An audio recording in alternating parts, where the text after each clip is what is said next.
screw your traditions, screw your protocols. I don't care. And that has been the message of Meghan Markle to the British monarchy ever since she married in. Over Meghan Markle's constant decision to break royal protocol during her time within the British royal family.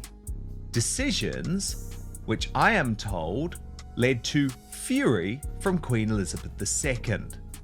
They were trying so hard to make Meghan feel comfortable that she just sort of walked all over them. She just had no qualms. She wanted to do things her way or the highway. She didn't care about protocols. She didn't care about, let's say, wearing the right color scheme. She didn't follow the rules. No, she flat out rewrote them. And now insiders are talking. Oh, they're talking. Meghan Markle's so-called quiet defiance.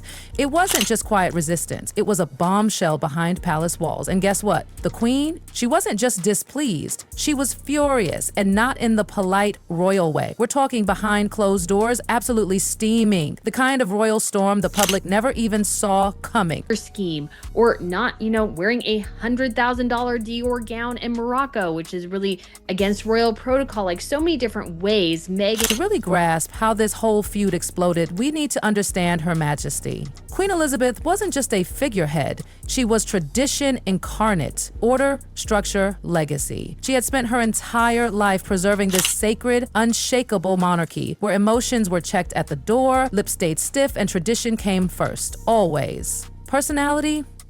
That's cute. But for the Queen, the crown always came before the person wearing it. Not with the Queen. Meghan just disregarded any sense of tradition.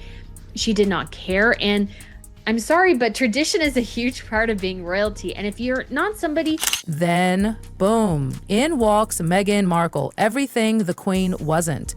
American, divorced, biracial, a bold, camera-savvy former actress who knew how to steal a spotlight with a smile. She wasn't molded by the palace, no. She was molded by Hollywood, activism, and a world that thrives on authenticity, not bowing to age-old rules. Meghan didn't whisper her rebellion, she announced it. And for her, challenging the status quo wasn't just allowed, it was her responsibility. Tradition, I like tradition, I like history, so I appreciate the royal family and what it does. If that was something... And from the moment Meghan entered the royal orbit, the gap between her and the Queen wasn't just symbolic, it was massive. We're talking tectonic shift level, 2 women, 1 monarchy, but on completely different sides of what royalty should look like. One anchored in duty and silence, the other set ablaze with change and ambition. Hated. I don't understand still, except for the money and the fame, why she even married Harry in the first place, because to be royal is to... Insiders say Queen Elizabeth, deeply uncomfortable. Meghan's disregard for protocol wasn't cute, it wasn't quirky, it was a problem. And let's be clear, this wasn't about Oprah. This wasn't about the big dramatic exit. This tension, it was bubbling long before the wedding, long before the titles. It started the minute Meghan walked in. Traditions, and if you can't do it, then don't marry a royal. Yes, indeed. Okay, let's get to the specifics, Brittany, because I have to be honest, you're far more qualified on this stuff. Back in the early days of Meghan and Harry's courtship, palace aides were already side-eyeing everything. Whispers everywhere. Meghan, she asked way too many questions. Didn't care about the silent rules everyone else lived by. She questioned age-old customs, wanted to tweak traditions that no one dared touch. And don't even get started on how hands-on she was about press and protocol. Meghan thought she was just being involved. The Queen, she found it unsettling. Obviously, you have your royal fashion channel, which covers all of this stuff, and I'm not particularly good on the fashion. See, the palace runs on quiet formality. Centuries of it. Obedience in layers. Everything has a rhythm. Meghan, unfiltered, loud, real. She hugged people in receiving lines, hugged. She showed warmth and actual emotions in public. It wasn't royal, it was raw. And the Queen, she noticed. She noticed everything. I knew all about this because I actually revealed the story for the first time, Brittany. So, it is wearing a veil as a divorcee. According to the Daily Mail, the late Queen allegedly disapproved, I know she disapproved of Meghan opting to wear a 16-foot long veil at her wedding. In contrast, Queen Camilla who had previously been married to Andrew Parker Bowles, stuck to tradition and didn't wear one to his... Behind closed doors, the staff were whispering, and not nicely. One senior aide reportedly called Meghan too opinionated and said she couldn't be managed. Another said she acted like they needed to adjust to her, not the other way around, and that wasn't just annoying, that was terrifying to them. It wasn't just a red flag, it was a 5-alarm fire. 2005. Well, to me, Brittany, that is undeniable. That is an undeniable snub to the Queen. So, yeah, forget the tiara drama, the Vogue editing, the Oprah tell-all. This storm, it started quietly early and it built like a pressure cooker. What the public saw, those perfect smiles, the photo ops, was a front. Because behind those palace walls, the crown wasn't training a duchess, it was watching a revolution walk in wearing stilettos. You have to see her face looking at Meghan walking down the aisle. It was a face of disgust, Brittany. It really was. And Meghan, she knew exactly what she was doing. That wedding moment, the one that was supposed to scream unity and tradition, Meghan screamed something very different. Her choice? A 16-foot veil. Yes, 16 feet. Flowing behind her like she was born and bred royal. But get this, she was divorced. And in royal tradition, long veils like that, strictly for first-time brides. Oof. All the drama leading up to the wedding itself, I'm sure Queen Elizabeth was sitting there going, I'm really not sure about this. And just the whole presence of the veil, like being a divorcee and everything, of course, it doesn't make sense. I mean, even Princess Eugenie didn't wear a veil for her wedding, and that was her first wedding. But when it comes to Meghan, like I think arrogance of putting all the flowers of the Commonwealth on the... And no, it wasn't some rookie mistake. That was a statement, a power move. Even Camilla, who married the future king, kept it low-key. No veil, no big production, just quiet dignity. But Meghan? She went full Hollywood. And the veil? Oh, honey, it wasn't just long, it was loaded. Sewn into it, every flower from all 53 Commonwealth nations. A visual message. I represent all of this now. And the Queen, reportedly not amused. Meghan did it for her wedding, shows, I think, where Meghan's hubris lies. She like really thought that she was going to be the queen, or she was going to be the queen of the show, or something to that effect. And so Meghan was very much... She didn't just wear a veil, snapped royal commentator Brittany from Royal News Network. She wore a message. And oh, what a message it was. Meghan wasn't walking down that aisle to blend in. She came to own the room. The cameras were glued to her. The headlines were all about her. That wasn't a royal aisle, that was a runway. And did not give and care at all about any sort of royal protocols or traditions or anything of the sort. And Camilla, I think Camilla... Palace aides, eye rolls for days. The Queen thought the whole thing was over the top, too flashy, not enough respect. This wasn't a royal bride, this was Meghan Markle taking over. She didn't walk in gently, she strutted in like she was born for the throne. And that veil, it didn't just trail behind her, it dragged royal tradition through the mud. And I'm sure Meghan could have looked lovely as well. Not in a stark white gown, though. Maybe something a little bit more traditional, given the fact that it was her second wedding. The public, they saw fashion, but inside the palace, it was war. Meghan's wardrobe, it was statement after statement, not just about style, but power, control, identity. Every look screamed, I do what I want, and everyone heard it, loud and clear. Headpiece, and yeah, there it is. And totally traditional. And the late Queen was happy with it. Okay, number 2 was wearing... Let's talk about that engagement photo, shall we? The one that made palace staff practically choke on their tea. Meghan rocked up in a sheer body-hugging Ralph and Russo couture gown. Gorgeous? Sure. But appropriate for a future royal? Oh, honey, not even close. That dress screamed Hollywood bombshell, not her royal highness. And the price tag? Reportedly over $75,000, 0 cents. For a photo, a royal engagement photo no less, where modesty and tradition are supposed to take center stage. Kensington Palace scrambled into damage control, saying it was privately purchased. But the backlash was instant. Even diehard royalists were like, what is she trying to prove? And the whispers, woo! People even questioned if her dress was too white. A big no-no for divorcees marrying in a church, as per royal tradition. That dress? It wasn't a faux pas. It was a declaration. Meghan plays by her rules. And then came the infamous ripped jeans.